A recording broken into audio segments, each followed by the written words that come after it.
Hello students. Beginners to masters platform Unacademy के beginners to master platform पर आप सभी का स्वागत। अनअकैडमी जैसा आप सभी जानते हैं इंडिया का लार्जेस्ट लर्निंग प्लेटफॉर्म है और अनअकैडमी शामिल होने के लिए आपको अनअकैडमी का सब्सक्रिप्शन लेना है। जब आप अनअकैडमी को सब्सक्राइब करेंगे या आपको डाउनलोड करेंगे तो आपके लिए बॉक्स में क्या है, डेली लाइव क्लासेस हैं। टीचर्स एजुकेटर्स अपने अपने फील्ड में आपको टॉपिक्स पर इंगेज। स्ट्रक्चर्ड कोर्सेज का मतलब होता है कि जो भी आपकी रिक्वायरमेंट है एग्जाम स्पेसिफिक, उसके इंटायर सिलेबस को कवर करने के कोर्सेज को डिज़ाइन, जो भी आपके सिलेबस की रिक्वायरमेंट हो।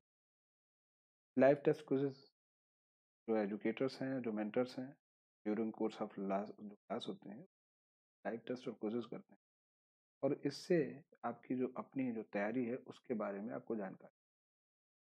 अनलिमिटेड एक्सेस का मतलब होता है कि साल के 365 दिन, दिन के 24 घंटे आप अन अकेडमी फॉर्म होता है के साथ जुड़ सकते हैं। तो ह्यूज नॉलेज पोटेंशियल है, जितनी नॉलेज और पोटेंशियल इन अकेडमी प्लेटफॉर्म पे एक बार में है उसको यूटिलाइज कर पाना संभव नहीं हो पाता कॉन्शियस ना हो। तो बहुत बड़ा प्लेटफॉर्म है और आप इससे जुड़े तो इससे आपको सीधे सीधे लाभ होते हैं।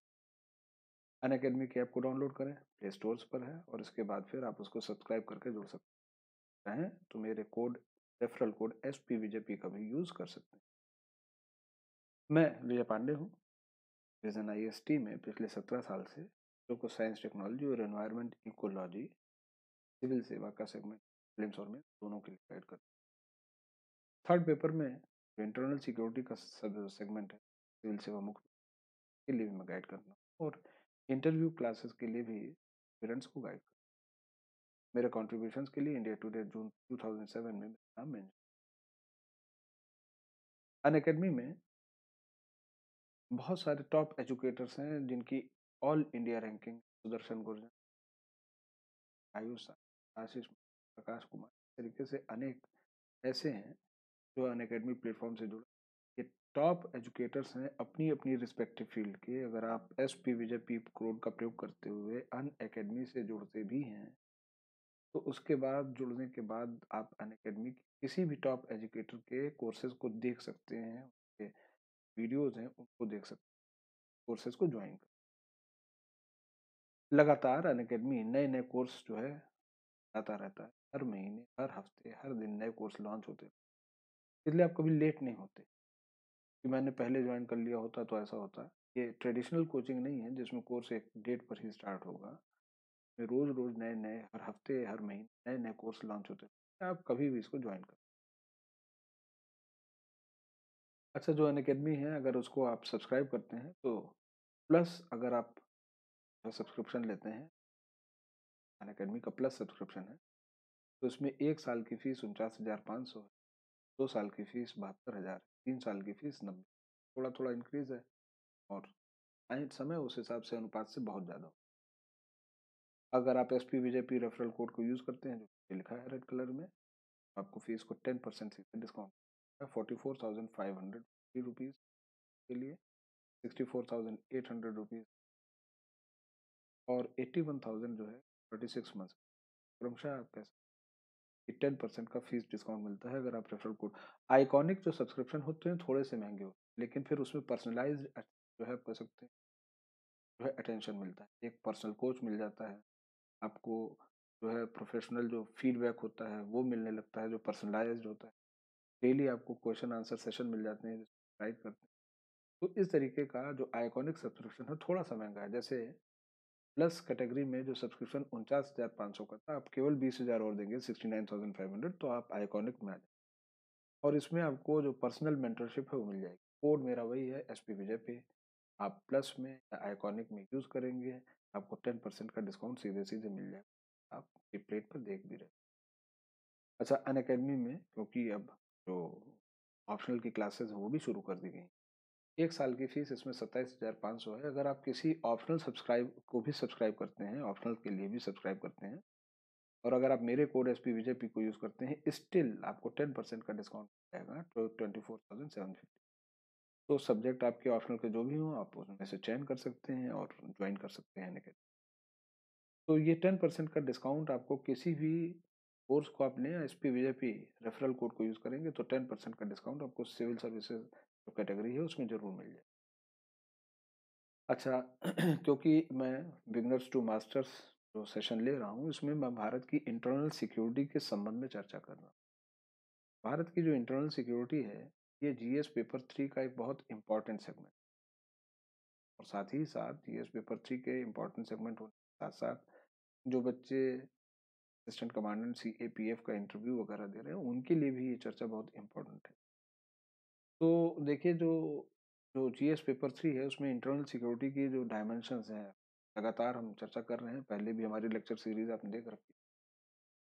बॉर्डर मैनेजमेंट के इशू उठाए थे, उसमें मैंने बॉर्डर मैनेजमेंट से पहले जो है टाइप्स ऑफ सिक्योरिटी फोर्सेस को जो है बताया था, और उसी सीक्वेंस में जो लेफ्ट विंग है उसके संदर्भ में जो नक्सल प्रॉब्लम है उसके बारे में चर्चा।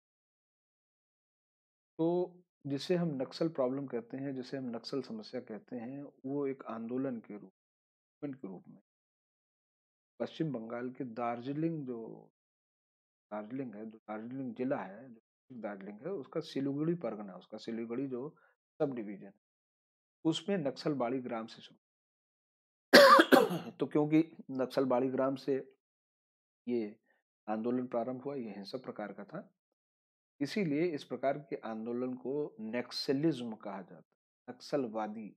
यानी एक तरीके की विचारधारा के लिए हम वाद का प्रयोग करते हैं, जैसे गांधीवाद, उसी तरीके से नक्सलवाद। तो वास्तव में ये एक तरीके की विचारधारा है। आगे देखेंगे कि एक तरीके की लेफ्टिस्ट विचारधारा है जिसके ये आंदोलन प्रभावित हुए। तो नक्सलवादी आंदोलन को नक्सलवादी इसलिए कहते हैं क्योंकि नक्सलबाड़ी गांव में ये शुरू हुआ था, और ये नक्सलबाड़ी गांव दार्जिलिंग जिले जिले के सिलीगुड़ी परगने में स्थित है। हर आंदोलन जो होता है उसके शुरू होने के कुछ कारण होते हैं, और कुछ लॉन्ग टर्म कारण होते हैं, लंबे समय से ब्रू कर रहे होते हैं, जो समय से सोसाइटी में अंदर ही अंदर पक रहे होते हैं, और कुछ तात्कालिक कारण, जैसे 1857 के विद्रोह। आप देखिए तात्कालिक कारण वही चर्बी लगाकर। तो इसी तरीके से नक्सल प्रॉब्लम की जो तात्कालिक कारण था सामाजिक आर्थिक समस्या के रूप में, तो ये एक शताब्दियों से प्रभावित की हुई थी, लेकिन इसका तात्कालिक कारण जो है एक किसान और एक जमींदार का संघर्ष। तो नक्सलबाड़ी जिले के गांव में एक किसान था, उसका नाम विमल किसान था, यहाँ उसका विमल का नाम नहीं लिखा है लेकिन विमल किसान।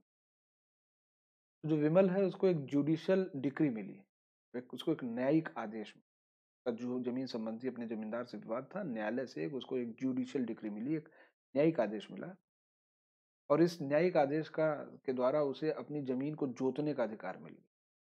तो भाई न्यायिक आदेश मिल गया तो किसान जो है अपने अगले दिन खेत में गया उसको जोतने के लिए, और जमींदार ने उसका विरोध किया, डिस्पाइट दैट कि जुडिशियल डिक्री उस किसान के फेवर में थी।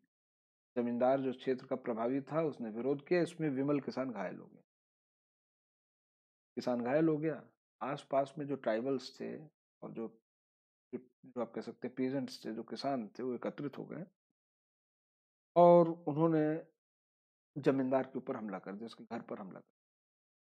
जमींदार के घर को तोड़ फोड़ दिया गया, जो लैंड रेवेन्यू, जो लैंड संबंधी रिकॉर्ड उसके पास से जला दिए गए, और तब फिर आसपास के क्षेत्रों में बहुत ही तेजी से एक व्यापक हिंसा शुरू हुई। आसपास के इलाकों में नक्सल बाड़ी से लगे हुए जो आसपास के जो ग्रामीण इलाके हैं वहां पर किसानों ने जो है जो जो जमींदार हैं उनके घरों पर आक्रमण करना शुरू किया, घरों को तोड़ा, कई एक की आप कह सकते हैं हत्या भी कर दी गई, के ऊपर हिंसक आंदोलन किए गए, और विशेष रूप से जो लैंड रिलेटेड रिकॉर्ड होते हैं वो डिस्ट्रॉय किया गया, क्योंकि ये रिकॉर्ड ही जमींदारों को एक एज देते। तो आप देखिए कि ये जो एक हिंसा जो फैली, इसी को बाद में नक्सलवादी आंदोलन के रूप में पहचाना गया। अच्छा, ये जो नक्सलवादी आंदोलन है ये शुरुआत में एक सोशियो इकोनॉमिक प्रॉब्लम के रूप में, सोशियो इकोनॉमिक प्रॉब्लम के रूप में ये भूमि के न्यायपूर्ण वितरण के साथ जुड़ा था। माने मूल मांग ये थी कि भाई जो भूमिहीन कृषक हैं या जो मार्जिनल फार्मर्स हैं उनको जमींदारों की एक्स्ट्रा भूमि लेकर के वितरित की जानी चाहिए। मूल मांग ये थी कि जो किसान खेत को जोतता है, बोता है, उस पर मालिकाना हक भी उसका होना चाहिए। तो जो भूमिहीन कृषक थे एक लंबे समय से जमींदारों के यहाँ एक आप कह सकते हैं लेबर के रूप में कार्य करते थे, उनका जमीन पर मालिकाना हक नहीं होता था, हालांकि उस जमीन को जोतते बोते हुए थे, लेकिन फसल पर जो अधिकांश अधिकार होता था वो जमींदार। तो मांग ये थी कि भाई जो जोते जो बोए उसी की जमीन हो, इस तरीके का दूरस्थ नियंत्रण ना हो। तो एक तरीके की जायज मांग है कि पुरखों से जमीन जोत बो रहा है और उसके ऊपर उसका मालिकाना हक नहीं है, तो ये एक गलत बात थी। तो मालिकाना हक को लेकर के एक सामाजिक आर्थिक जो है मांग उठी कि भूमि के न्यायपूर्ण वितरण के साथ, मतलब जितना जमींदार को जरूरत हो रखे, ज्यादा ही जमीन रखे, लेकिन ये नहीं कि सारी जमीन वही रखे। लेकिन एक लंबे समय में धीमे धीमे हम देख रहे हैं कि इसके स्वरूप में परिवर्तन आ चुका है। आज ये केवल एक सोशियो इकोनॉमिक प्रॉब्लम नहीं रह गई, केवल एक भूमि संबंधी सामाजिक आर्थिक समस्या नहीं रह गई, बल्कि इसमें अनेक अन्य एंगल भी आने लगे। आप कह सकते हैं जनजातियों की समस्याएं भी इसमें शामिल हो गई। यानी आज जो नक्सलवाड़ी आंदोलन है केवल भूमि के न्यायपूर्ण वितरण की मांग नहीं करता, जो जो ट्राइबल्स हैं उनकी विशेष समस्याओं के लिए भी वो वॉसिफेरस है, उनके लिए भी मांग लेते। विकास जनित जो समस्याएं हैं ये भी शामिल हुई हैं कि भारत में जो विकास है वो हर जगह एक समान नहीं है, समावेशी नहीं है। तो ट्राइबल इलाके अक्सर पिछड़े रह जाते हैं। वहाँ इंफ्रास्ट्रक्चर का बेहतर ग्रोथ नहीं है, वहाँ पर अच्छे आर्थिक अवसर नहीं है। तो ये मांगे की गई कि नहीं, इन सभी जगहों पर जो आप कह सकते हैं बेहतर अवसर को उपस्थित करवाना भी आवश्यक। और अब इसका एक राजनीतिक स्वरूप भी हो गया है। तो इस तरीके से आप देखिए कि नक्सलवादी आंदोलन जो वास्तव में एक भूमि संबंधी सामाजिक आर्थिक आंदोलन के रूप में प्रारंभ हुआ था, आज व्यापक हो गया है। उसके पॉलिटिकल एंगल हो गए हैं, उसके इकोनॉमिक एंगल हो गए हैं, डेवलपमेंटल इशू हो गए, ये सारे के सारे इश्यूज उसके अंदर आ चुके। तो ये वास्तव में नक्सल प्रॉब्लम है, यही जो वास्तव में अगर हम देखें तो नक्सलिज्म की समस्या। अच्छा, ये जो भूमि के न्यायपूर्ण वितरण की मांग है, ये तो देश की आजादी के पहले से ही चली आ रही थी। अब देखिए कि देश में जो आजादी का संघर्ष हुआ, उसका नेतृत्व इंडियन नेशनल कांग्रेस ने किया। भारतीय राष्ट्रीय कांग्रेस ने देश की आजादी के मांग में बहुत महत्वपूर्ण भूमिका निभाई, बल्कि हम ये कहते हैं कि वो एक महत्वपूर्ण आंदोलन था जिसने देश की आजादी की मांग की, औपनिवेशिक सत्ता से भारत को आजाद करने की मांग की, अंग्रेजों को और यूरोपीय शक्तियों को भारत से छोड़ने की मांग की। तो कांग्रेस ऐसा अपने अधिवेशनों के द्वारा करती थी, उसके एनुअल सेशन होते थे, जो है वार्षिक जो अधिवेशन होते थे, वहां पर कांग्रेस अपनी विभिन्न मांगों को रखती थी, उसको पारित किया जाता। तो आजादी के पहले ही कांग्रेस के अनेक अधिवेशनों में हम देखते हैं कि भूमि सुधार की मांग की गई थी। जैसे अभी आगे हम लोग चर्चा करने वाले हैं भाई, इस तरीके की भूमि सुधार की जो मांग है कराची और लाहौर अधिवेशन में कर ली गई। अच्छा, दूसरी चीज ये है कि देश की आजादी के पहले से ही कृषि सुधार संबंधी मांग की गई, भूमि सुधार संबंधी मांगे की गई, लेकिन इसके साथ साथ अनेक कृषक आंदोलन भी इसीलिए चले। चाहे पश्चिम बंगाल का तेभागा हो, चाहे आंध्र प्रदेश में तेलंगाना हो, पनप्पा वायलार आंदोलन हो, ये सारे के सारे भूमि आधारित कृषक संघर्ष थे। इसमें भूमि के न्यायपूर्ण वितरण की मांग को प्रमुखता से उठाया गया। तो ये सभी के सभी जो भूमि संबंधी जो मांगे थी, इनकी मांग मूल रूप से क्या थी? इनकी मांग मूल रूप से थी कि भाई भूमिहीन जो किसान है उनको मालिकाना हक दिलवा दें। तो देश की आजादी के पहले से आप में से जिन लोगों ने इतिहास पढ़ रखा होगा, इन सभी आंदोलनों से आप परिचित हैं। तेभागा, तेलंगाना, पुनप्रा वैलार जैसे आंदोलन देश की आजादी से पहले देश के विभिन्न भागों में चल रहे थे, और इनमें से कुछ तो देश की आजादी के बाद भी चलते। जैसे पटियाला राज्य की बात की जाए, देश की आजादी के पहले एक राज्य था, उसका नाम पटियाला राज्य था, बाद में पंजाब में शामिल हो गया। तो जो पटियाला राज्य है उसमें मुजारा आंदोलन चल रहा था, वो भी भूमि के न्यायपूर्ण वितरण की मांग कर रहा था, भूमिहीन कृषकों को जमीन पर मालिकाना हक की बात कर रहा था, और देश की आजादी के बाद भी चलता रहा। इसी तरीके से हम देखते हैं कि तेलंगाना आंदोलन भी देश की आजादी के बाद भी चलता रहा। तो देश की आजादी से पहले कुछ कृषक आंदोलन शुरू हुए थे और वो देश की आजादी के बाद भी चलते रहे थे। वो उसी तरीके से देश की आजादी के बाद भी चलते रहे।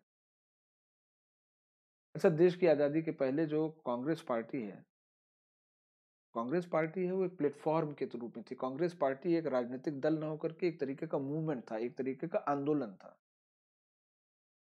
और विशिष्ट विशेषता यह थी कि समय समय पर कांग्रेस पार्टी के प्लेटफॉर्म के भीतर भी अनेक छोटी छोटी पार्टियों का गठन हो जाता। वो कांग्रेस के बाहर नहीं जाती थी, कांग्रेस के भीतर रहती थी, लेकिन कांग्रेस के जो मूल उद्देश्य थे उससे उनसे इतर उनके कुछ और उद्देश्य भी हो सकते थे। तो कांग्रेस के भीतर ही कांग्रेस सोशलिस्ट पार्टी का गठन हो, और ये जो कांग्रेस सोशलिस्ट पार्टी है किसानों के हक की बात करती थी। अच्छा, पूर्व प्रधानमंत्री जवाहरलाल नेहरू, देश की आजादी के पहले उन्होंने कांग्रेस के अधिवेशन से ही घोषणा की थी कि जमींदारी एक बुरी प्रथा है, जमींदारी को समाप्त किया जाना चाहिए, जमींदारों को उन्मूलन कर दिया। और आपको याद होगा कि गांधी जी और नेहरू जी में इस बात को लेकर के एक टकराव की स्थिति उत्पन्न हुई। गांधी जी ने नेहरू जी को झिड़का था कि गलत है, इस समय इस तरीके की मांग नहीं की जानी, क्योंकि वो भी सोसाइटी के पार्ट पार्सल है। तो बहरहाल कांग्रेस सोशलिस्ट पार्टी तो जमीन संबंधी, जो आप कह सकते हैं मालिकाना हक की तो बात कर ही रही थी, और कांग्रेस पार्टी के प्रखर वक्ता जो श्री जवाहरलाल नेहरू थे, उन्होंने भी इस प्रणाली को समाप्त करने की बात की। कहने का मतलब है कि कांग्रेस पार्टी में एक बहुत बड़ा वर्ग ऐसा था जो भूमि संबंधी अनियमितताओं को समझता था, जो जमीन के मालिकाना हक की जो मांग है उसको समझता था और उसका समर्थन भी करता। तो ये इसी तरीके से चलता रहा। कांग्रेस के, अभी हमने पहले कहा कि लाहौर और कराची अधिवेशन में कांग्रेस ने किसानों के हक की बात कही, उसके लिए प्रस्ताव पारित किए गए, फिर देश आजाद हो गया। देश की आजादी के बाद जो है भारत में नए संविधान का निर्माण हुआ, लोगों की आशाएं बढ़ गई, किसान उम्मीद करने लगे कि अब जो नई सरकार आ रही है, नई सरकार आ रही है, कि जो है किसान इस तरीके की उम्मीद करने लगे कि भाई अब जो नई सरकार आ रही है वो जमींदारी को समाप्त कर देगी, क्योंकि कांग्रेस सोशलिस्ट पार्टी और आप कह सकते हैं कांग्रेस के लाहौर और कराची अधिवेशन से ऐसी मांग की गई थी। और पंडित जवाहरलाल नेहरू भी जमींदारों को और जमींदारी प्रथा को समाप्त करने के पक्ष में थे। तो उम्मीद किसानों की बहुत बढ़ गई कि अब आज़ादी आ गई है, और ये जो उनको एक तरीके की सोशियो इकोनॉमिक जो एक आप कह सकते हैं उनके ऊपर जो क्लचेस थे, उनके ऊपर जो एक नियंत्रण था जमींदारों का, उससे मुक्त हो जाएंगे। बहरहाल हमारा जो नया संविधान बना उसमें जमीन, लैंड, राज्य सूची का विषय हो गया। तो बड़ी समस्या हो गई। आप में से जो लोग पॉलिटी पढ़े हुए हैं, इंडियन गवर्नेंस पढ़े हुए हैं, इंडियन कॉन्स्टिट्यूशन पढ़े हैं, उनको ये मालूम है कि राज्य सूची के ऊपर नियम जो है वो सामान्यतः राज्य सरकार बनाती, राज्य सरकार बनाती। तो भले ही देश की आजादी के पहले कांग्रेस ने ऑल इंडिया लेवल पर किसानों की मांग को आगे रखा था, आजादी के बाद केंद्रीय नेतृत्व कुछ कर नहीं सकता था। मतलब ऐसा नहीं कि दिल्ली में बैठी कांग्रेस सरकार कह देगी बस जमींदारी खत्म, जमींदारी खत्म, क्योंकि लॉ एंड ऑर्डर और लैंड स्टेट सब्जेक्ट, हम जब से इंटरनल सिक्योरिटी आपको पढ़ा रहे हैं तब से हम आपसे ये कह रहे हैं कि इस कार्डिनल पॉइंट को, इस मुख्य पॉइंट को सदैव याद रखें कि जमीन और कानून और व्यवस्था का व्यवस्थापन राज्य सूची का विषय है। तो केंद्र सरकार तो कुछ कर ही नहीं सकती थी। बहरहाल 1949 आते आते बहुत सारी राज्य सरकारों के द्वारा जमीन संबंधी कानून पारित कर दिए, भूमि संबंधी कानून पारित कर दिए। जैसे उत्तर प्रदेश में ही जमींदारी उन्मूलन संबंधी कानून पारित किया गया, इसे जमींदारी एबोलिशन एक्ट कहते हैं। श्री गोविंद वल्लभ पंत उस समय उत्तर प्रदेश के मुख्यमंत्री थे, और उन्होंने एक बहुत ही सुंदर ड्राफ्ट बनाया, Zamindari abolition act, UPZA act.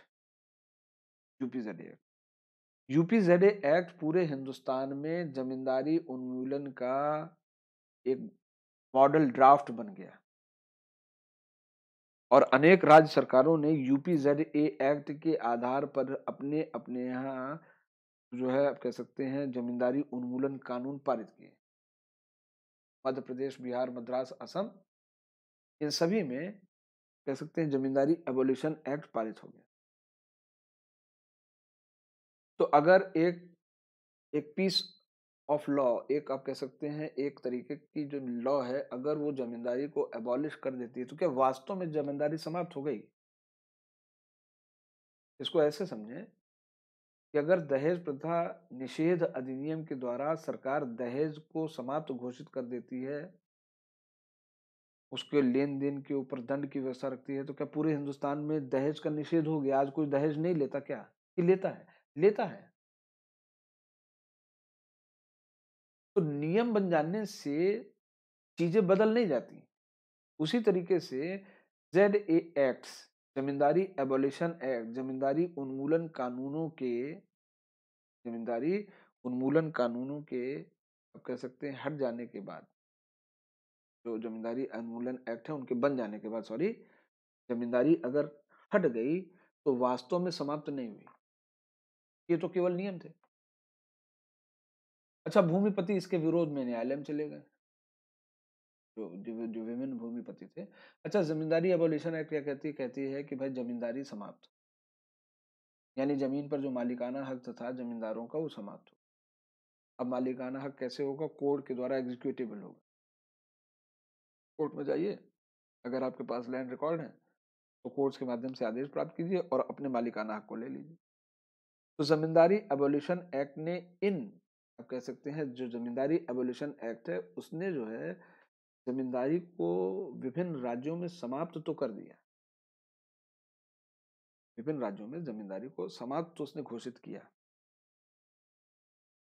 लेकिन जो विभिन्न राज्यों में ज़मींदारी को समाप्त करने के बाद जो है आप कह सकते हैं वो जो है मूल रूप से ज़मींदारी समाप्त नहीं हुई। फिर हमने ये कहा कि जो जो ज़मींदार हैं वो कोर्ट में चले गए। आप ये देखिए कि जो उस समय का संविधान बना था उसमें right to property was a fundamental right. संविधान के आर्टिकल 31 में राइट टू प्रॉपर्टी एक फंडामेंटल राइट थी। संपत्ति का अधिकार एक आप कह सकते हैं जो है मूल अधिकार था। इसका मतलब ये हुआ कि कोई व्यक्ति कितनी भी संपत्ति रख सकती है और सरकार उससे ले नहीं सकती।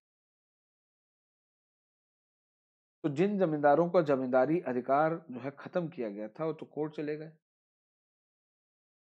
कोर्ट में जाकर के उन्होंने कहा कि भाई जमींदारी कैसे खत्म कर सकते हो? ये तो हमारे पास है, नहीं खत्म हो सकती, जो जमीन है वो हमारे पास से जाएगी नहीं। तो केंद्र सरकार क्योंकि चाह रही थी कि वास्तव में किसानों के हित में काम किया जाए, इसलिए 1951 से लेकर के 1955 के बीच में अनेक संशोधन किए। इसके कारण राज्य की विधायिकाएं जो विधायिका शक्तियां हैं उनमें इजाफा हो गया। और कब ये हुआ? 1951 में फर्स्ट ऐसा एक्ट पारित किया गया। 55 में आप कह सकते हैं फोर्थ ऐसा एक्ट पारित किया गया जिससे राज्य की विधायिकाओं, जो लेजिस्लेटिव असेंबलीज थी स्टेट्स की, उनकी शक्ति में इजाफा हो गया। अच्छा, अब जो राज्य हैं जब उनको ऐसी शक्ति मिल गई तो 1956 तक बहुत सारे राज्यों में जो है यूपीजेड-ए एक्ट के आधार पर जिम्मेदारी अबॉलिशन एक्ट पारित हो गया। क्या नाम लिया था हमने? कहा था मद्रास है, असम है।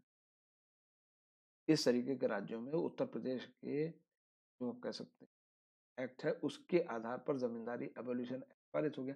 लेकिन कानून के पारित होने से वास्तविक स्थिति में कोई परिवर्तन नहीं। हमने क्या कहा कि दहेज उन्मूलन कानून के पारित हो जाने से दहेज प्रथा समाप्त नहीं हो गई, आज भी है। दहेज हत्याएं होती हैं। अगर दहेज उन्मूलन कानून से दहेज खत्म हो गया होता तो दहेज हत्या क्यों होती? नहीं होती। तो अगर जमींदारी एबोलिशन एक्ट पारित हो गया तो जमींदारी समाप्त हो गई? तो नहीं, ऐसा बिल्कुल नहीं है, नहीं समाप्त हुई। तो दूसरी चीज ये है कि नियम पारित हुआ, वो कहाँ है? कागज के पन्नों में। जब तक उस नियमों को लागू करने के लिए राजनीतिक इच्छा शक्ति और प्रशासनिक दृढ़ता नहीं होगी, अगर पॉलिटिकल विल लैक करेगी, अगर एडमिनिस्ट्रेटिव रूप से आप कह सकते हैं दृढ़ता नहीं रहेगी, तो ऐसी स्थिति में भूमिहीन किसानों और उनकी वास्तविक स्थिति में कोई परिवर्तन तो आ नहीं सकता। जमीन संबंधी जो रिकॉर्ड्स होते हैं उसकी कमी के कारण भी न्यायिक प्रक्रिया से कोई लाभ नहीं मिला। अब देखिए, किसान भाई, ये हम आज की बात नहीं कर रहे हैं। आज बहुत ज़्यादा मीडिया है, आज बहुत ज़्यादा इलेक्ट्रॉनिक मीडिया है। गवर्नमेंट में ट्रांसपेरेंसी आ गई है। खसरा खतौनी के रिकॉर्ड आपको ऑनलाइन कहीं से भी आप एक्सेस कर सकते हो। ये 1947 से 56 के बीच की बात है। ज्यादातर किसानों के पास जमीन संबंधी कागजात नहीं होते थे। लेखपाल वगैरह जो हैं वो जो प्रबल जो जो कह सकते हैं जो बहुत प्रबल प्रकार के जमींदार थे, उनके सीधे संपर्क में रहते थे, उनका काम करते थे। तो वास्तव में कागजी कार्रवाई में भी जमींदार जीत रहे थे, क्योंकि न्यायपालिका तो न्याय तभी देगा। देखिए, न्यायपालिका के लिए एविडेंस होना जरूरी है। कागज पर जो लिखा होगा उसी के आधार पर न्यायपालिका निर्णय देगा। तो वो मनचाहे कागज बनवा रहे थे, कागज में बदलाव कर दे रहे थे, लेखपाल वगैरह कानूनगो वगैरह को अपने में मिला करके ऐसा वो काम कर ले रहे थे। तो वास्तव में एक्ट के पारित हो जाने के बाद राजनीतिक इच्छा शक्ति का अभाव रहा उसको लागू करवाने में, प्रशासनिक दृढ़ता भी नहीं। और जब राजनीतिक इच्छा शक्ति नहीं और प्रशासनिक दृढ़ता नहीं रही, तो हमने पहले ही कहा कि कानून अपने आप लागू नहीं होगा, और इसलिए जमीन संबंधी जो स्थितियां जैसी थी वैसी बनी रही। यानी यूपी जेडए एक्ट और अन्य राज्यों में जेडए एक्ट के पारित हो जाने के बावजूद भी जमींदार अभी भी प्रभावी रह गए। अच्छा, जेडए एक्ट केवल जमींदारी को उन्मूलित करता है, उसकी कि जो आप कह सकते हैं उसके पास जो जमीन है उसके संबंध में कोई निर्देश नहीं देता। तो एक अन्य कानून लाया गया, इसे सीलिंग एक्ट कहते हैं, हदबंदी कानून कहते हैं। हदबंदी कानून के द्वारा किसी व्यक्ति के पास व्यक्तिगत रूप से कितनी अधिकतम जो है जमीन रहेगी, इसकी सीमा का निर्धारण है। ये पूरा गांव है, ये पूरी जमीन जो इधर से इधर तक की है, ये जमींदार की है। तो सीलिंग एक्ट आया, भू संपत्ति पर हदबंदी कानून आया। हदबंदी कानून में सीलिंग एक्ट में यह कहा गया कि कोई व्यक्ति एक निर्धारित मात्रा से ज्यादा भूमि नहीं धारण कर सकता। कोई व्यक्ति एक निर्धारित मात्रा से ज्यादा भूमि को धारण नहीं कर सकता। उसके आप कह सकते हैं ये जो है अविधिमान किया गया। अच्छा, कितनी जमीन अधिकतम कोई व्यक्ति धारण कर सकता है? तो केंद्र सरकार इस पर नियम बना नहीं सकती थी। हमने पहले बताया कि land and law and order was state subject. भूमि या जमीन राज्य सूची का विषय है, इसलिए राज्य ही भूमि संबंधी कानून बनाएगा। तो जब राज्य भूमि संबंधी कानून बनाएगा तो राज्य ही इस बात का निर्धारण करेगा कि उसकी जोत का आकार कितना बड़ा हो। अच्छा, सभी राज्यों में जमीन की प्रकृति एक तो है नहीं भाई। दोआब जो है उत्तर प्रदेश का बेहद उपजाऊ है, और यही उत्तर प्रदेश में अगर हम देखें तो झांसी और जो आप कह सकते हैं झांसी से संलग्न क्षेत्र है, वहां पर जमीन की जो है उपजाऊपन उतना नहीं है। कहने का मतलब है उत्तर प्रदेश में 1 बीघा पर जितना अनाज उत्पन्न होगा, उतना ही अनाज उत्पन्न करने के लिए झांसी वगैरह जो क्षेत्र हैं, या आप कह सकते हैं मध्य प्रदेश के पठारी इलाके हैं या महाराष्ट्र के पठारी इलाके हैं, वहां जमीन की मात्रा ज्यादा होनी चाहिए। तो कोई राज्य ही तो जान सकता है कि भाई उसके यहाँ जमीन की प्रकृति क्या है। वही तो सीलिंग की अधिकतम सीमा का निर्धारण कर सकता है। लेकिन एक पॉपुलर डिमांड भी थी, जमीन की अधिकतम सीमा क्या होगी, इसकी एक पॉपुलर डिमांड भी थी। जो जो आप कह सकते हैं अखिल भारतीय किसान सभा, ऑल इंडिया किसान यूनियन, अखिल भारतीय किसान सभा, ऑल इंडिया किसान यूनियन जो है, उसने जमीन की अधिकतम सीमा किसी व्यक्ति के पास कितनी होनी चाहिए, उन्होंने कहा कि भाई ये 25 एकड़ होनी चाहिए। 25 एकड़ होनी चाहिए। अच्छा, 25 एकड़ अधिकतम सीमा है। अब एक समस्या आ गई। आप में से जो लोग गांव में निवास करते हैं, जो लोग गांव आते जाते रहे हैं, जो गांव में रहने वाले कृषि कर्मों से रूबरू हैं, जो जानते हैं खेती कैसे होती है, उनको ये जरूर मालूम है कि खेती इंडिविजुअल व्यवसाय नहीं है, पारिवारिक है। जैसे दुकान है, दुकान खोल लो, अकेले बैठो, अकेले सामान बेचो, अकेले का व्यवसाय।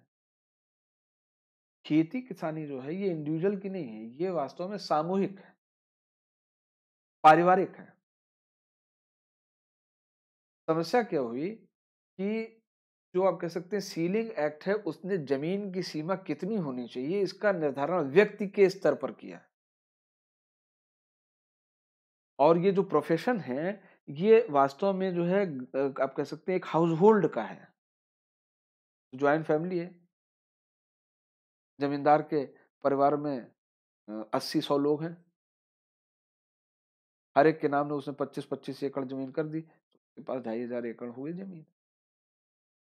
अच्छा, अगर रिश्तेदार नहीं है तो वो बेनामी कर देगा, किसी ऐसे व्यक्ति के नाम पर कर देगा जो हो सकता है कि उसका घरेलू सदस्य ना हो, लेकिन उसके ऊपर निर्भर हो। देखिए जमींदारों के पास भी बड़ी वर्क फोर्स होती थी। उनके पास जो अपने अपने मुंशी होते थे, उनके पास अपने लठैत होते थे, उनके पास अपना स्टाफ होता था, वो स्टाफ में किसी के नाम कर देते थे। इस तरीके से जमींदारों ने सीलिंग एक्ट का लाभ लिया। उसमें जो एक सीमा तय की गई थी व्यक्तिगत, पारिवारिक नहीं, उसके आधार पर जमींदारों ने ज्यादातर जमीनें अपने पास रोकने में सफल हो गए और इसके लिए लैंड रिकॉर्ड उन्होंने बनवा लिए।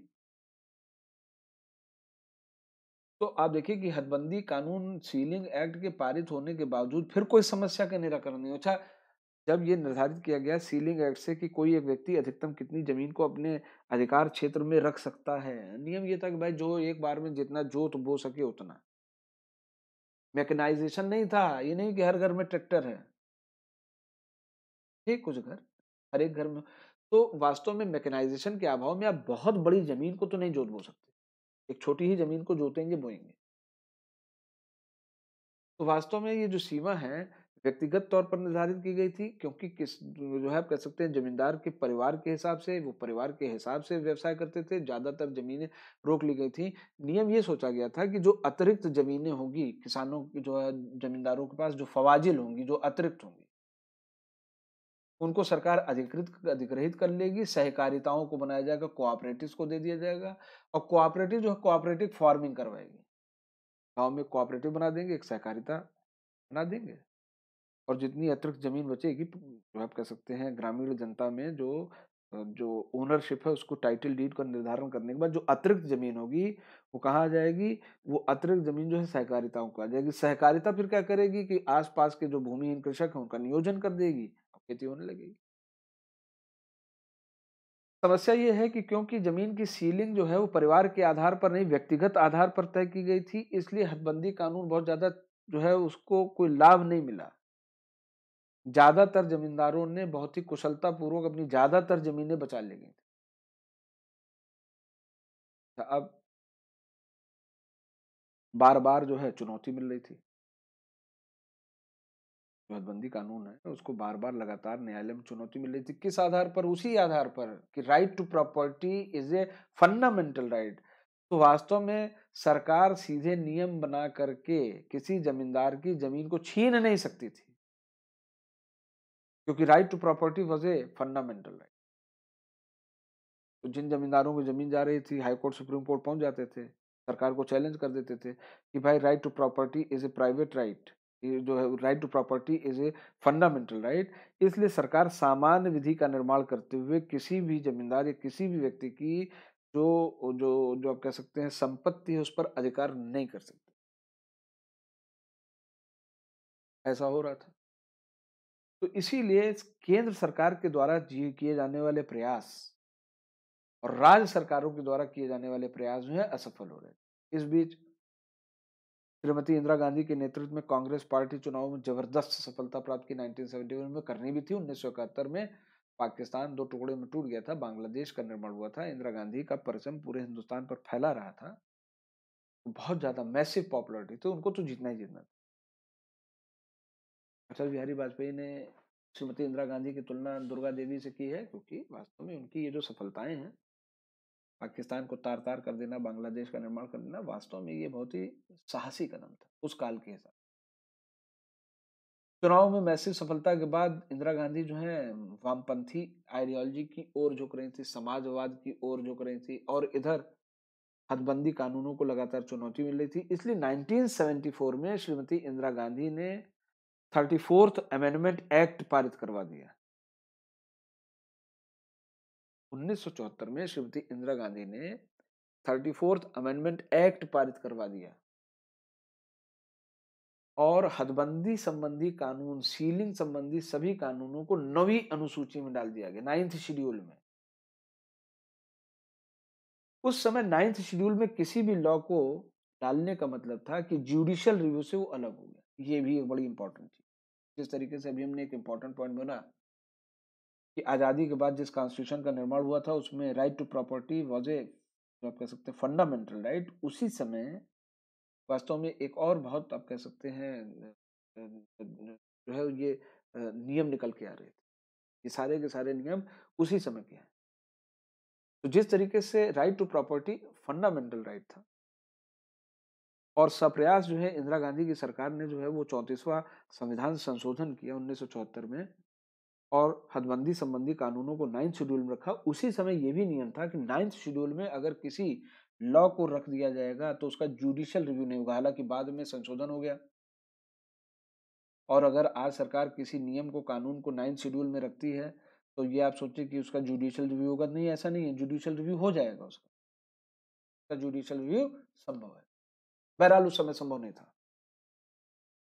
तो जैसे ही law related, land related laws को, हदबंदी संबंधी कानूनों को 9th शेड्यूल में डाला गया, अब सुप्रीम कोर्ट में उसको चुनौती नहीं दी जा सकती थी कि वास्तव में सीलिंग एक्ट गलत है, क्योंकि राइट टू प्रॉपर्टी एक, आप कह सकते हैं, एक जो है वो फंडामेंटल है। तो ऐसा नहीं है कि सरकारों के द्वारा, केंद्र सरकार के द्वारा और राज्य सरकार के द्वारा जमीन संबंधी अनियमितताओं को समाप्त करने के लिए प्रयास नहीं किए गए, किए गए। विभिन्न राज्य सरकारों ने जमींदारी उन्मूलन एक्ट पारित किए, सीलिंग एक्ट पारित किए। बार बार इसको केंद्र जो है वो, उसको जो है सुप्रीम कोर्ट में चुनौती मिल रही थी राइट टू प्रॉपर्टी के अंतर्गत। Right to property was fundamental right. इसलिए केंद्र सरकार ने इन सभी संशोधनों को जो विभिन्न राज्यों के द्वारा किए गए थे, इनको 9th शेड्यूल में ट्रांसफर कर दिया और जुडिशियल रिव्यू से बचा ले गए। इसका मतलब ये हुआ कि अब राइट टू प्रॉपर्टी सीज करके, कहने का मतलब है कि अब जमींदारी एबोलिशन एक्ट को कोई चुनौती नहीं दे सकता था, सीलिंग एक्ट को कोई चुनौती नहीं दे सकता था। कहने का मतलब, अगर राज्य सरकारें सीलिंग एक्ट को लागू करके किन्हीं व्यक्तियों की जमीन पर सरकारी नियंत्रण कायम कर लें तो आप सुप्रीम कोर्ट नहीं जा सकते। इन सभी के बावजूद कि राज्य सरकार और केंद्र सरकार लीगली इस पॉइंट को खत्म करना चाहती थी, इन चीज को जो है आप कह सकते हैं समाप्त करना चाहती थी, सुधार अपेक्षित ढंग से नहीं हो रहा। क्यों? क्योंकि जमींदार बहुत ही प्रभावशाली थे, आर्थिक रूप से, सामाजिक रूप से बहुत ज्यादा शक्तिशाली थे। और हमारा वो जो अभी समाज था, जो अभी देश की आजादी के बाद विकसित हुआ था, उसमें जो आप कह सकते हैं भूमिहीन कृषक थे और जो मार्जिनल फार्मर्स थे, वो सोसाइटी के सबसे निचले स्टेटा पर थे, वो भी जमींदार का विरोध कर सकने में सक्षम नहीं थे। तो व्यवहारिक अड़चनों के कारण, अच्छे मंतव्यों के बावजूद भूमि संबंधी सुधार अपेक्षित ढंग से हो ही नहीं पा रहा था। क्योंकि वास्तव में, जैसा हमने पहले कहा, कि इस नियमों के पारित हो जाने के बावजूद, क्योंकि विधायिकाओं में भी बहुत सारे जमींदार बैठे थे, लोकसभा में भी बहुत सारे जमींदार बैठे थे, यद्यपि बहुमत के आधार पर पारित तो हो जा रहा था, लेकिन क्योंकि वो एमएलए एमपीज थे तो अपने अपने क्षेत्रों में जरा इस व्यवस्था को शिथिल करवा। राजनीतिक इच्छा शक्ति का अभाव यही है, और प्रशासनिक दृढ़ता भी नहीं थी। यानी वहां के जो आप कह सकते हैं जो अधिकारी थे, उसको जानबूझ करके लागू भी नहीं करवा पा रहे थे, क्योंकि जब, जो आप कह सकते हैं, राजनीतिक रूप से इच्छा शक्ति का अभाव है तो प्रशासनिक दृढ़ता काम नहीं कर पाती। पॉलिटिकल मास्टर्स इस बात का निर्धारण कर देते हैं कि वास्तव में जो हमारे ब्यूरोक्रेट से कैसे काम करें, क्योंकि राजनीतिक इच्छा शक्ति में कमी थी, इसलिए प्रशासनिक दृढ़ता में अपने आप कमी हो गई। तो एक तो रणनीति सरकारी थी, जिसमें जमीन संबंधी सुधार के लिए आप कह सकते हैं सरकार के द्वारा विशेष रूप से प्रयास किए जा रहे थे। लेकिन जमीन के सुधार के लिए दो समानांतर रणनीतियां और भी थी। जमीन के सुधार के लिए दो समानांतर रणनीतियां और भी थी।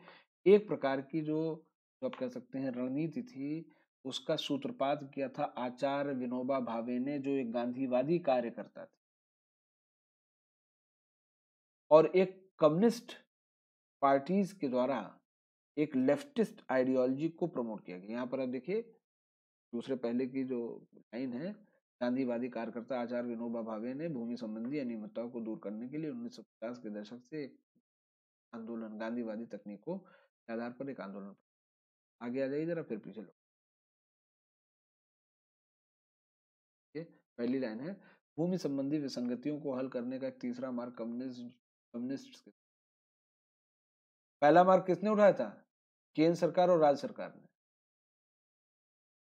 केंद्र सरकारों ने और राज्य सरकार ने पहला, आप कह सकते हैं, प्रयास किया था कि लीगल रूप से भूमि संबंधी विवादों को खत्म कर दिया जाए, भूमि का न्यायपूर्ण वितरण सुनिश्चित करवाया जा सके। लेकिन क्योंकि अपेक्षित रूप से इसका सुधार नहीं हो पा रहा था, मूल रूप से प्रशासनिक दृढ़ता एक जो आप कह सकते हैं और जो है राजनीतिक इच्छा शक्ति के अभाव के कारण तो अब 2 और रणनीति आ गई। आचार्य विनोबा भावे एक जाने-माने गांधीवादी कार्यकर्ता थे, उनको भी भूमि संबंधी जो अनियमितता है बेहतर नहीं लग रही थी। उन्हें गांधी जी के ट्रस्टीशिप के सिद्धांत और गांधी जी के जो अहिंसात्मक जो तकनीकें थी और आप कह सकते हैं पदयात्राएं थी, इनमें बड़ा अटूट विश्वास था। और उनको मानना था कि वास्तव में गांधी जी की ट्रस्टीशिप जैसी विचारधाराओं और उनकी टेक्निक्स का प्रयोग किया जाना चाहिए। तो ट्रस्टीशिप की विचारधारा गांधी जी क्या पहले ही समझ लीजिए। गांधी जी का ये मानना था किसी व्यक्ति की एक व्यक्तिगत आवश्यकता होगी। आपकी व्यक्तिगत आवश्यकता क्या होगी? भाई बढ़िया कपड़ा पहन ले, बढ़िया खाने को मिल जाए, बढ़िया ट्रांसपोर्टेशन हो जाए, बढ़िया पढ़ाई हो जाए, बढ़िया नौकरी मिल जाए, इसी तरीके की। तो किसी व्यक्ति की जो व्यक्तिगत आवश्यकताएं होती हैं, वो एक सीमा के भीतर पूरी हो जाती हैं, लेकिन उसकी लालच नहीं पूरी हो सकती। लालच नहीं पूरी हो सकती। कपड़ा बढ़िया खरीद लिया तो और अच्छा खरीद लें, और अच्छा खरीद लें। खाना अच्छा खाया तो और अच्छे होटल में खा लें, और अच्छे होटल में खा लें, 5 स्टार होटल में खा लें। गाड़ी खरीदी है तो अब बाइक खरीद लें, बाइक खरीदी तो 4 व्हीलर खरीद लें, 4 व्हीलर खरीदी तो और अच्छी गाड़ी खरीद लें।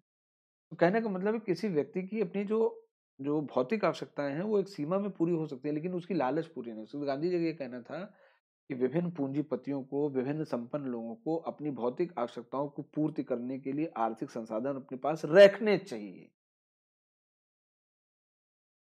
और शेष जो है उसका एक ट्रस्ट बना देना चाहिए। और जो नीडी हैं और जो दमित हैं, जो दबे कुचले हैं, जिनके पास आप कह सकते हैं बहुत आवश्यकताएँ हैं, उनकी आवश्यकता की पूर्ति की।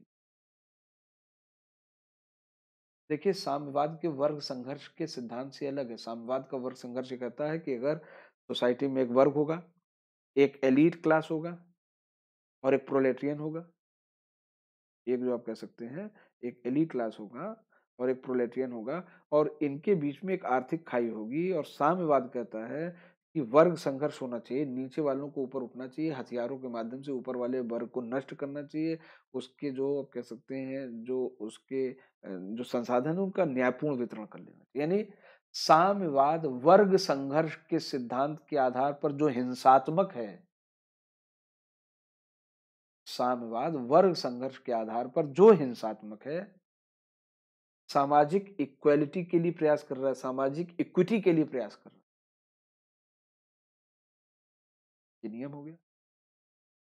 सामाजिक इक्विटी ऐसे ही आएगी। और गांधी जी का ट्रस्टीशिप क्या कहता है, ये स्वयं उन अमीर लोगों को जो साधन संपन्न है, स्वयं उनके अंतरात्मा की आवाज जगा रहा है कि भाई जितना तुमको जरूरत हो भौतिक आवश्यकता पूरी करने की उतनी पूरी कर लो, शेष जो बचे उसका एक ट्रस्ट बना दो और ये जो ट्रस्ट है गरीबों से गरीब के लिए काम करे, जो सबसे ज्यादा दमित है, जो वंचित है, जिसके पास कुछ नहीं। तो ये गांधी जी की टेक्निक थी। अच्छा, कैसे हम जो संपन्न लोग हैं, जो पूंजीपति हैं, जो उद्योगपति हैं, उनको हम कैसे मनाएंगे? वर्ग संघर्ष के द्वारा नहीं, अनशन करके, मार्च करके, उनके पास जा करके, उनसे अनुनय विनय करके। तो आचार्य विनोबा भावे ने सर्वोदय समाज नाम के एक अखिल भारतीय संघ की और उन्होंने कहा कि भाई जो जमींदार हैं वो अहिंसात्मक नीति से जो है उनको समझाया जाए। तो अखिल भारतीय जो सर्वोदय समाज नामक एक जो है भारतीय संघ है, जिसकी स्थापना विनोबा भावे जी ने की थी, वो जो आप कह सकते हैं उनके जो उनके साथ जो लोग थे वो गांव-गांव की विभिन्न गांवों की यात्रा करते थे। सर्वोदय समाज के जो कार्यकर्ता थे वो विभिन्न गांवों में यात्रा करते थे, जमींदारों के पास जाते थे, उनसे अपील करते थे कि अपनी जमीन का कुल 1/6 हिस्सा जो है दान में दें, जिससे उसको पुनर्वितरित किया जा सके और भूमिहीन किसानों को लाभ हो सके। ऐसा कौन मानता था? ऐसा सर विनोबा भावे का। आचार्य जी को पहला जो दान है 1951 में तेलंगाना में मिला, जब पोचमपल्ली ग्राम के एक जमींदार ने जमीन का एक टुकड़ा दान दिया। मतलब का मतलब ये है कि अगर हम लोगों की अंतरात्मा को जगा दें तो उनमें से बहुत ऐसे मिल जाएंगे जो एक अच्छे कॉज के लिए, जो एक अच्छे कारण के लिए आगे बढ़ जाएंगे। 18 अप्रैल 1951 में तेलंगाना के पोचमपल्ली ग्राम में एक जमींदार ने अपनी जमीन का 1/6 हिस्सा आचार्य जी को समर्पित किया। उधर बिहार के बहुत प्रख्यात लीडर जयप्रकाश नारायण जी को आप लोग जानते हैं, वो 1953 में इस आंदोलन में आके जुड़ गए। इस आंदोलन में आकर के 1953 में जुड़ गए। किस आंदोलन में आकर के जुड़ गए? अभी हम लोगों ने पिछली स्लाइड पर ये चर्चा किया है कि सर्वोदय समाज, जो समाज के सर्व उदय के लिए बात कर रहे हैं, उस आंदोलन से आकर के जयप्रकाश नारायण जी जुड़ गए और उन्होंने भी बिहार के क्षेत्र में बहुत काम किया।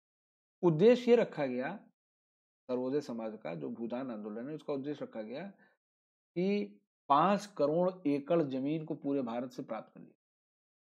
5 करोड़ एकड़, और इसका न्यायपूर्ण वितरण किया जाए। जो देश के जो दबे कुचले लोग हैं, जो दमित हैं, जो भूमिहीन कृषक हैं, उनके बीच में। जयप्रकाश नारायण जी के इस आंदोलन में शामिल होने के बाद अब जो भूदान आंदोलन है बाद में भी ग्रामदान हो जाएगा।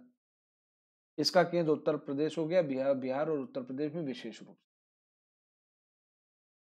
1956 तक 40 लाख एकड़ जमीनें मिल चुकी थी। 5 एकड़ चाहिए थी, 5 करोड़ एकड़, 40 लाख एकड़, यानी 60 लाख और मिल जाती तो 1 करोड़। तो बहरहाल जमीन को दान देना इतना आसान काम भी नहीं है।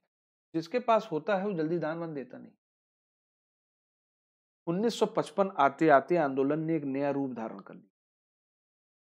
1955 पहुंचा तो आंदोलन ने एक नया रूप धारण कर लिया और इस नए रूप को भूदान आंदोलन के नाम में जाना जाता है। जो भूदान आंदोलन है उसका नया नाम ग्रामदान हो गया। अब ग्रामदान समझिए। भूदान आंदोलन में एक व्यक्ति अपनी जमीन को दान दे रहा है, जैसे 18 अप्रैल 1951 को तेलंगाना के पोचमपल्ली में एक दान मिला, और ये दान कहाँ जाएगा? किसी किसान को दे दिया जाएगा। तो व्यक्तिगत जमीन व्यक्तिगत किसान को हस्तांतरित हो गई। ग्राम दान आंदोलन में जो जमीनें होंगी ग्राम समाज को मिल जाएंगी, और ये जो ग्राम समाज है सामूहिक स्वामित्व वाले भूमि की स्थापना करेगा। अच्छा, आप देखिए इसकी क्या जरूरत है। बहुत अवसरों पर यह पाया गया कि जो व्यक्तिगत जमीन किसी बड़े जमींदार की मिली और किसी छोटे किसान को दे दी, वो उसको होल्ड नहीं कर पाए, बिक बिका गई। क्यों? क्योंकि व्यक्तिगत थी। व्यक्तिगत जमीनें खरीदी बेची जाती, और सामुदायिक जमीन आप यूज कर सकते हो, बेच नहीं सकते हो। तो ग्रामदान आंदोलन जब भूदान आंदोलन जब ग्रामदान आंदोलन बन गया, तो ये जो जमीनें मिल रही थी त्याग के द्वारा, ये ग्राम समाज की सामूहिक स्वामित्व वाली भूमि मिल गई। इस तरीके से आप देखिए कि ये आंदोलन जो है व्यापकता के आधार पर अगर हम देखें तो ये बहुत ही नैतिकता के धरातल पर चला गया। इसके बावजूद हम देखते हैं कि धीमे धीमे आंदोलन समाप्त हो गया। ये 1955 के आसपास की बात है। इसके बाद भी हम देखते हैं कि आंदोलन धीमे धीमे समाप्त हो गया। तमाम तो सफलताएं हुई बहुत सारे, जो आप कह सकते हैं, जैसे 1961 तक 8 लाख एकड़ जमीन जो है से ज्यादा जमीन 2 लाख परिवारों में बांटी जा सकती है। अब देखिए इसका अचीवमेंट।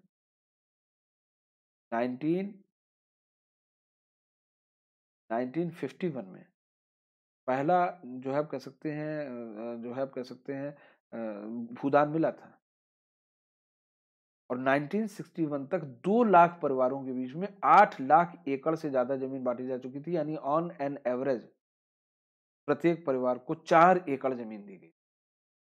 परिवार शब्द क्यों आ रहा है? क्योंकि हमने पहले कहा है कि वास्तव में जो जो कृषि है वो भारत में अभी भी एक परिवार का कर्म है, किसी व्यक्ति विशेष का नहीं है। तो भूमिदान आंदोलन में आप देखिए कि बड़ा हुआ, लेकिन हमेशा हर किसान बहुत अच्छा, हर जमींदार बहुत अच्छा नहीं होता। अब सफलता पर आई है। हालांकि भूदान जो आंदोलन हो रहा था उसमें जो है जमींदार भूदान कर रहे थे। कुछ जमींदार अच्छे थे, उन्होंने वास्तव में जमीन जो दी जो कि यूजफुल थी, और कुछ चतुर जमींदार थे। जब आचार्य जी पहुंचे, आचार्य विनोबा भावे या उनके लोग पहुंचे, तो उन्होंने कहा ठीक ठीक हम जमीन दान कर देंगे, और बंजर जमीन दान कर दिए। जिस पे वो खुद ही खेती नहीं करते। या अक्सर जो है ज़मीन को लेकर के विवाद की स्थिति होती है, न्यायालय में वो ज़मीन जो है वो उसके ऊपर कंटेस्ट हो रहा है, उसके ऊपर केस है। तो पता लगा कि किसी जो है ज़मींदार ने मुकदमे में फँसी हुई ज़मीन को भूदान कर दिया। भाई कौन ज़मीन दान करेगा, वो तो ज़मींदार डिसाइड करेगा ना। तो इस तरीके से जो दान में मिली हुई ज़मीनें थी, उनमें से बहुत सारी बंजर थी और काफ़ी ज़मीनें मुकदमे में भी फँसी हुई थी। फिर भी साइज़ेबल अमाउंट हमने डिस्ट्रीब्यूट किया। आप देखिए कि 1961 तक 8 लाख एकड़ से ज़्यादा ज़मीन 2 लाख से ज़्यादा परिवारों में बाँट दी गई थी। अब अब जो आप कह सकते हैं, ये जो नैतिक परिस्थितियाँ बन रही थी, 1960 के अंत आते-आते यानी 1961 में हुआ, 1969 के आस-पास पहुँचे, 1970s तक पहुँचते, ये आंदोलन स्वयं समाप्त। ऐसा क्यों? आइए इसको देखें। 1947 में जो देश आज़ाद हुआ था, देश को आज़ादी में जिन स्वतंत्रता संघर्ष सेनानियों ने भाग लिया था, उनमें ही से संविधान सभा बनी। उन्हीं लोगों ने आपके देश की गवर्नमेंट का निर्माण किया। ये 12-13 साल में, और ये लोग काफ़ी वृद्ध थे, काफ़ी एजेड थे। 1940, आप कह सकते हैं 1947 से लेकर के 1970 के बीच में 23 साल बीते। पटेल साहब गुजर गए, 1964 में नेहरू जी गुजर गए। धीमे-धीमे जो प्रथम पीढ़ी थी नेताओं की, जो देश की आज़ादी के बाद जिन्होंने बागडोर सँभाली थी, वो सब धीमे-धीमे खत्म हो गए और द्वितीय पीढ़ी आने लगी। हालाँकि द्वितीय पीढ़ी भी ऐसे ही लोगों की थी, जिनमें से कुछ लोगों ने आज़ादी के आंदोलन को देखा था अपने बचपन में, जैसे इंदिरा गांधी उसी के बाद की हैं, नेहरू जी, और कहेंगे कि भाई लाल बहादुर शास्त्री जी का नाम ले ली। ठीक है कि लाल बहादुर शास्त्री जी भी पहली पीढ़ी के थे। कितना समय वो भारत के प्रधानमंत्री रहे ही, कितना समय रहे? 1965 का युद्ध, ताशकंद समझौता, और बस उनका देहांत। तो धीमे-धीमे हम ये कह रहे हैं कि सीनियर लीडर्स खत्म होते गए और देश की आज़ादी के आस-पास जो लोग पैदा हुए थे, अब वो चुनाव लड़ने की हैसियत में आने लगे थे 1970 के आस-पास, और नैतिकता का वो जो माहौल था पहली पीढ़ी के पास, वो नहीं रह गया था। ये सेकंड जनरेशन के जो लीडर्स हैं, इन्होंने राजनीति को एक अवसर के रूप में लिया, सेवा के रूप में नहीं। अलगाववाद, क्षेत्रीयतावाद, जातिवाद, भाषावाद, सांप्रदायिकता, सारे के सारे कार्ड खुलने लगे थे। 1970 लगते-लगते भारतीय राजनीति में भाषावाद, क्षेत्रीयतावाद, आप देखिए कि भारत में भाषा के आधार पर राज्यों के पुनर्गठन की मांग हुई। आंध्र प्रदेश, पोटी श्रीरामुलु। हम ये नहीं कह रहे हैं कि आंदोलन गलत था कि सही था, भाषावाद क्या है, हम ये नहीं कह रहे। लेकिन अलगाव तो हुआ भाषावाद के आधार पर। क्षेत्रीयतावाद आ गया, जातिवाद आ गया, सांप्रदायिकता आ गई। और द्वितीय पीढ़ी के राजनेताओं में बहुतेरों ने इन कार्ड्स को इस्तेमाल किया अपनी राजनीति चमकाने के लिए। तो देश सेवा वाला भाव तो चला गया, देश सेवा वाला भाव धीमे तिरोहित हो गया। तो जब वो उच्च विचार खत्म होने लगे, तो समाज का ही तो रिफ्लेक्शन है, तो समाज में कहाँ वो उन्नत विचार रह जाएंगे। और इसीलिए आचार्य विनोबा भावे के द्वारा ये जो मॉडल प्रस्तावित किया गया था, जो गांधीवादी ट्रस्टीशिप के सिद्धांत पर था, जिसमें हम अपने, जो आप कह सकते हैं, जो जमींदार हैं, उनके अंतःकरण में आवाज उठवा करके दान करवाना चाहते थे। और ये चाहते थे कि वो दान में अपनी जमीनें दें, जिससे भूमिहीन कृषकों के बीच में हम उसको बांट सकें और ये जो गैप है इसको खत्म कर सकें, वो मालिकाना हक दे सकें। वो भी धीमे धीमे खत्म। तो दो मॉडल हो गए। प्रारंभिक केंद्र सरकार के द्वारा किस तरीके से प्रयास किए गए, राज्य सरकार के द्वारा किस तरीके से प्रयास किए गए, संवैधानिक स्थितियां क्या थी। और दूसरे चरण में हम लोगों ने देखा कि जो है आप कह सकते हैं उदात्त गांधीवादी जो नेतृत्व है, और आप कह सकते हैं कि आचार्य विनोबा भावे और जयप्रकाश नारायण जैसे लोगों के नेतृत्व में जो संघर्ष चला, इन्होंने गांधी जी के ट्रस्टीशिप के सिद्धांत के आधार पर इस वैषम्य को पाटने की कोशिश की। जमीन संबंधी मुद्दों को हल करने की कोशिश की और सारी उच्च भावनाएं होने के बावजूद ये सफल। कारण एक ये भी है कि संपत्ति में बड़ा स्व जुटा होता है। संपत्ति में स्व जुटा होता है यानी जब कोई संपत्ति अर्जित करता है तो उसको लगता है कि अपनी ही है, उसी की है और किसी और की नहीं है। वो अपने पुरुषार्थ से अर्जित करता है। वैसे कुछ लोगों को पैतृक रूप से मिल जाता है, जमींदारी में तो पैतृक रूप से मिल। तो स्व की भावना के जुड़े होने के कारण कोई जल्दी इसको छोड़ना नहीं चाहता। यही चीज है, यही चीज है। हालांकि ट्रस्टीशिप का जो सिद्धांत है, आप ये कहेंगे कि कुछ लोग कहते हैं कि भाई ट्रस्टीशिप का सिद्धांत बड़ा ही अव्यवहारिक है, तो अर्जित संपत्ति को कोई क्यों दान दे देगा। सही है, सही है, लेकिन ऐसा भी नहीं है कि इसका उदाहरण नहीं, ऐसा भी नहीं है कि इसका उदाहरण नहीं है। अगर आप देखेंगे तो आजादी के लड़ाई के दौरान, आजादी की लड़ाई के दौरान डालमिया, किर्लोस्कर, बजाज, टाटा, बिरला, इन सभी ने आर्थिक रूप से देश की आजादी के आंदोलन को मदद की थी। उसी ट्रस्टीशिप के सिद्धांत के आधार पर अंटार्कटिका का आज भी गवर्न हो रहा है। अंटार्कटिका पर किसका स्वामित्व है? किसी का नहीं। ट्रस्टीशिप के सिद्धांत के अनुसार सारी दुनिया का है। तो सिद्धांत को एग्जीक्यूट करने की जरूरत है। आप उस सिद्धांत को व्यवहार में लाएं तो असंभव नहीं है। एक अंतःकरण की बात है। अगर अंतःकरण से आबादी उठेंगी तो सही। तो आप देखिए कि दो मॉडल थे, लेकिन तीसरा मॉडल कम्युनिस्ट मॉडल, जमीन संबंधी विसंगतियों को हल करने का एक तीसरा मार्ग कम्युनिज्म के द्वारा उठाया गया, वही नक्सल आंदोलन पर अब। लेकिन आज के लिए इतना ही।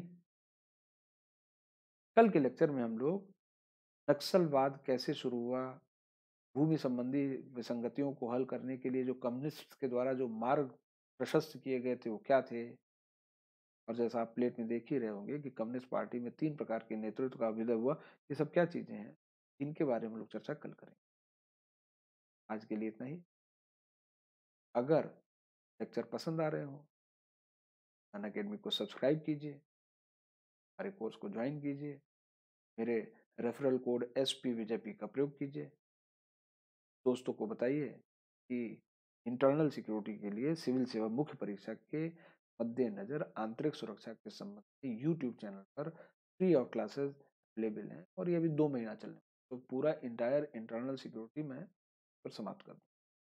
हाँ, इसी के साथ साथ हम शाम को 4:30 से 5:30 में भारतीय अंतरिक्ष कार्यक्रम पर क्लास अन अकेडमी स्पेशल क्लासेस मिलते हैं। तो अन अकेडमी स्पेशल क्लासेस के जो आप कह सकते हैं जो ऐप है उसको डाउनलोड कीजिए, उसके माध्यम से आप उसको एक्सेस कर सकते हैं। अभी अन अकेडमी पर भी जो मेरी क्लासेस हैं वो फ्री ऑफ कॉस्ट। आज के लिए इतना ही। घर में रहिए, सुरक्षित रहिए। कोरोना काल अभी नहीं हुआ है। अगर आप अपना ध्यान रखेंगे और परिवार वालों को ध्यान रखेंगे तो ये चीज़ें बहुत ही जल्दी। आज के लिए इतना ही। Thank you.